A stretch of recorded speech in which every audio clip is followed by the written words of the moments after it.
শাহনওয়াজ খাবারের দিকে তাকিয়ে থাকে। সোহিনীর কথা তার মনে পড়ে। সেও এক সময় শাহনওয়াজের জীবনে এসেছিল, কিন্তু সে তার জীবনকে সহজ করার জন্য আসেনি। সে এসেছিল শাহনওয়াজের সব কিছু কেড়ে নিতে। খেয়ে উঠে শাহনওয়াজ আর আকবর ঘরটার দিকে ফিরে যায়। শাহনওয়াজের মন খুব খারাপ। সে বুঝতে পারে না কি করবে। সে জীবনে প্রথমবার এমন অসহায় বোধ করছে। সে যাকে এতদিন ভালোবাসতো সেই ভালোবাসাই তাকে আঘাত করছে। স্যার, আপনার কি হয়েছে? আপনি কি এখন ওই সোহানের কথা ভাবছেন? আকবর জিজ্ঞেস করে। শাহনওয়াজ আকবরের দিকে তাকায়।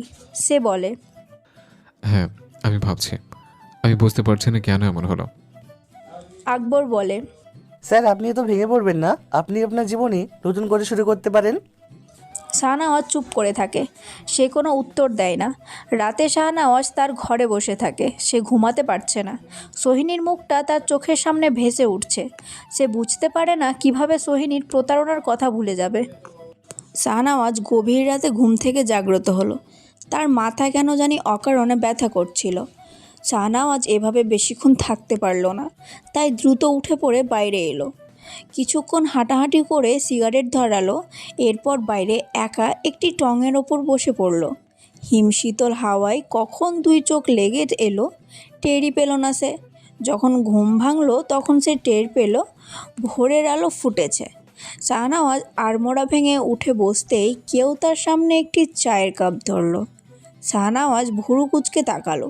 তার সামনে দাঁড়ানো তানহা তখন লাজুক স্বরে বলে, গতকাল দুপুরে আপনাকে এভাবে গালি দেওয়ার জন্য দুঃখিত। আসলে মেজাজ ঠিক ছিল না, তাই।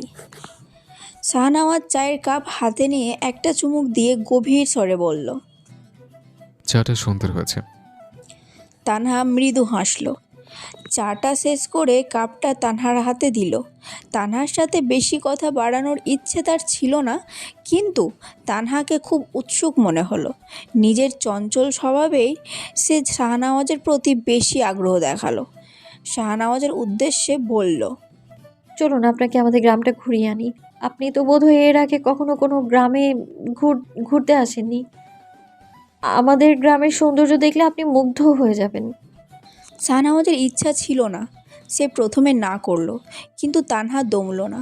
শাহনওয়াজকে সে সমানে ছোড়াছুড়ি করতে লাগলো। একসময় শাহনওয়াজ ভাবলো, এত করে মেয়েটা যখন বলছে তখন ঘুরে আসা যাক। তাই সে আর না করলো না। শাহনওয়াজ ও তানহা একত্রিত হয়ে গ্রামের মেঠো পথ দিয়ে হাঁটতে লাগলো। তানহা আচমকা শাহনওয়াজকে নিয়ে গ্রামের পথ পেরিয়ে জঙ্গলের দিকে যেতে লাগলো। শাহনওয়াজ বলল, এদিকে কোথায় নিয়ে যাচ্ছ তুমি আমায়? আস্তে, খালার বাতের ব্যথা ইদানিং বেড়েছে। উনি যত যাই বলুক না কেন, ওনার উপশমের জন্য বিশেষ জড়িবুটি প্রয়োজন আছে, যা এই জঙ্গলের প্রয়োজন। আপনি প্লিজ আমার সাথে চলুন, তাহলে একটু সাহস পাবো আমি। শাহনওয়াজ মেনে নিল তানহার কথা। অতঃপর তারা দুজনেই জঙ্গলে প্রবেশ করলো। জঙ্গলে প্রবেশ করে তানহার দস্যিপনার এক নতুন রূপ দেখতে পেল শাহনওয়াজ। একটা বিশেষ গাছের ওপর উঠে বসলো সে। গাছে উঠে কয়েকটা পাতা সংগ্রহ করলো। শাহনওয়াজ পাশেই দাঁড়িয়েছিল।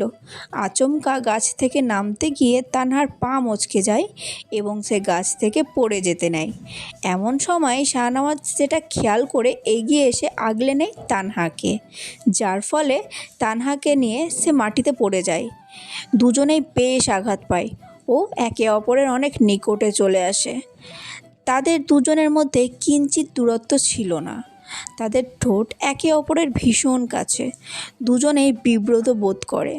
শাহনওয়াজ দ্রুত উঠে দাঁড়াতে যাবে, এমন সময় গ্রামের কয়েকজন ব্যক্তি যারা কাঠ কাটতে জঙ্গলে এসেছিল তাদের নজর পড়ে শাহনওয়াজ ও তানহার উপরে। সাথে সাথেই তারা বলে ওঠে, এসব কি নষ্টামি হচ্ছে? শাহনওয়াজ দ্রুত উঠে দাঁড়ায়। তানহাকেও টেনে তোলেছে। একজন কাঠুরে বলে ওঠে, তানহা, তুই কি করছিস সেখানে? আর এই লোকটাই বা কে? তার পাশে দাঁড়ানো একজন ব্যক্তি যিনি কুলসুমের প্রতিবেশী, তিনি বলেন, আরে, ইনি তো কুলসুমের বাড়ির অতিথি হয়ে এসেছেন। অতিথি না অন্য কিছু তা তো বোঝাই যাচ্ছে। আমাদের গ্রামে এসব নষ্টামো আমরা মেনে নিতে পারি না। তানহা ভয়ে কুঁকিয়ে যায়। শাহনওয়াজ বলে ওঠে, কিছু একটা করো। ভুল না ঠিক সেটা আমরা বুঝে নেব। এই এদের ধরে বেঁধে নিয়ে চলো। গ্রামের সব মানুষের সামনে হাজির করা হয়েছে দুজনকে। কুলসুম বেগমও আকবরের ছুটে চলে আসে। কুলসুম এসেই তানহাকে জড়িয়ে ধরে বলে, এসবের মানে কি তানহা? তোর নামে এসব কি শুনছি? খালা বিশ্বাস করো, আমি আমি খারাপ কিছু করিনি। আকবর তাকায় শাহনওয়াজের দিকে। শাহনওয়াজ আকবরকে বলে, কিছু একটা করো, এনারা ভুল বুঝছে আমাদের। গ্রামের এক প্রবীণ ব্যক্তি বলে, এতগুলো মানুষের তো একসাথে ভুল হতে পারে না। এরা তোমাদের হাতে হাতে ধরে ফেলেছে নষ্টামো করতে। এবার এর একটা বিহিত করতে হবে। কুলসুম বেগম বলেন, আমি জানি আমার তানহা এমন মেয়েই নয়। এসব বলে কোনো লাভ নেই। আর তুমি কোন আক্কেলে দুই জোয়ান পুরুষকে নিজের বাড়িতে এনে তুলেছ, যেখানে তোমার বাড়িতে যুবতী মেয়ে আছে? দুয়ে দুয়ে চার তো সহজেই করা যাচ্ছে। কুলসুম বেগমের প্রতিবেশী এক মহিলা এবার এসে বলে, আমরাও জানি তানহা ভালো মেয়ে, কিন্তু আজ ওর যে দুর্নাম হলো তা সহজে দূর হবে না।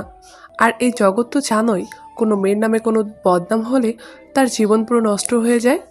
আজ যা হলো তাতে তানহাকে কখনো বিয়ে দিতে পারবে তুমি? কুলসুম বেগম এর বুক কেঁপে উঠেছে। গ্রামের প্রবীণ ব্যক্তির একজন বলেন, এখন আমরা একটা সমাধান দিতে পারি। এদের দুজনের বিয়ে দিয়ে দাও, তাহলে তানহাকে আমরা এই গ্রামেই রাখবো। না হলে এই পাপকে আমরা মানব না কিছুতেই। শাহনওয়াজ রাগী স্বরে বলে। এটা সম্ভব নয়। কুলসুম বেগমের কানে তার প্রতিবেশীরা কথাটা বাজতে থাকে। তিনি এবার শাহনওয়াজের পায়ের কাছে এসে বসে পড়েন। দয়া করো বাবা, আমার মেয়েটাকে বাঁচাও। ওর এই দুর্নামের জন্য পুরো জীবনটা নষ্ট হয়ে যাবে। ওর গলায় ফাঁস দেওয়া ছাড়া আর কোনো উপায় থাকবে না। কুলসুম বেগমকে টেনে তুলে শাহনওয়াজ বলে, বিশ্বাস করুন, আমাদের মাঝে খারাপ কিছু হয়নি। ও গাছ থেকে পড়ে যাচ্ছিল আর আমি ওকে ধরে ফেলে, আর তখনই। আমি জানি তোমরা এমন কিছু করোনি, কিন্তু এই সমাজ তা মানবে না। এখন তানহা পুরো জীবন তোমার হাতে। আকবরও এগিয়ে এসে বলে, স্যার, গ্রামে এসব ব্যাপার অনেক ধরে সবাই। তানহার জীবন পুরো নষ্ট হয়ে যাবে। শাহনওয়াজ দীর্ঘশ্বাস ফেলে বলে, বেশ, আমি তানহাকে বিয়ে করব। সবাই শান্ত হন। সোহিনী চৌধুরী বসে আছে তার রুমে। হঠাৎ তার ফোনে কল আসে। সোহিনী ফোনটা রিসিভ করতেই আফনান সিদ্দিকী বলে ওঠে, শাহনওয়াজের খোঁজ পেয়েছি। রওজানের অন্তর্ভুক্ত কুসুমপুর গ্রামে আছে সে। জলদি বেরিয়ে পড়ো, ও যাতে আর পালাতে না পারে। আমি বের হচ্ছি। সোহিনী ফোনটা রেখে বলে, অবশেষে তোমার খোঁজ আমি পেয়ে গেলাম শাহনওয়াজ সিদ্দিকী। এবার তোমার সাথে অনেক হিসেব নেওয়া বাকি। সোহিনী রুম থেকে বের হয়ে এমন সময় তার অধীনস্থ এক অফিসার আব্দুল খান এসে বলেন, ম্যাডাম, আপনাকে কিছু দেখানোর আছে। আপনি এতদিন অনেক বড় একটা ভুল করেছেন। ভুল? কি ভুল? শাহনওয়াজ সিদ্দিকী উনি একজন মাফিয়া হলেও উনি খারাপ ব্যক্তি নন। আমি এমন কিছু রিপোর্ট পেয়েছি যা আপনার চোখ খুলে দেবে। কি? আসলে মাফিয়ার নামে যত খারাপ কাজ হয় সব করে আফনান সিদ্দিকী। অথচ আইনের ছায়াতলে এসে তিনি সূক্ষ্মভাবে শাহনওয়াজ সিদ্দিকীকে ফাঁসিয়ে দিয়েছেন। সোহিনী হতবাক হয়ে যায়। আব্দুল খান তার হাতে কিছু প্রমাণ তুলে দেয়। এটা দেখে সোহিনীর চোখে জল চলে আসে। এত বড় ভুল আমি কিভাবে করলাম? একজন নিরাপত্তা মানুষকে আমি কিভাবে ঠকালাম? আমার ওনার কাছে ক্ষমা চাইতে হবে, আর আসল অপরাধীকেও শাস্তির আওতায় আনতে হবে। শাহনওয়াজ সিদ্দিকী ও তানহা বসে আছে কাজী সাহেবের সামনে। কাজী সাহেব বিয়ে পড়ানো শুরু করেন। শাহনওয়াজকে ভীষণ ব্যথিত লাগছিল। তানহার মুখেও নাকলভাবে স্পষ্ট। তানহা চোখ বন্ধ করে অতীতের স্মৃতিতে হারিয়ে গিয়ে বলে, তুমি কোথায় বন্ধু? তুমি তো আমায় কথা দিয়েছিলে আমার টিফিন বক্সে করে খাবার ভর্তি করে নিয়ে আসবে, আমার সৎ মায়ের অত্যাচার থেকে আমায় মুক্ত করবে। সেই কথা কি রাখবে না? আমি তো তোমার অপেক্ষায় কতদিন বসেছিলাম। তারপরে এই গ্রামে খালা নিয়ে এলো। তুমি কি পরে কখনো আমার খোঁজ করেছো না ভুলে গেছো আমায়? এর মাঝেই কাজী সাহেব বলে ওঠেন, কবুল বলো মেয়ে, তানহার নিঃশ্বাস ক্ষীণ হয়ে আসে, চোখে স্পষ্ট অশ্রু। সে দাঁতে দাঁত চেপে একবার নিজের খালার দিকে তাকায়। এই মানুষটার সম্মান বাঁচাতেই আজ তাকে না চাইতেও এই বিয়েটা করতে হচ্ছে। কুল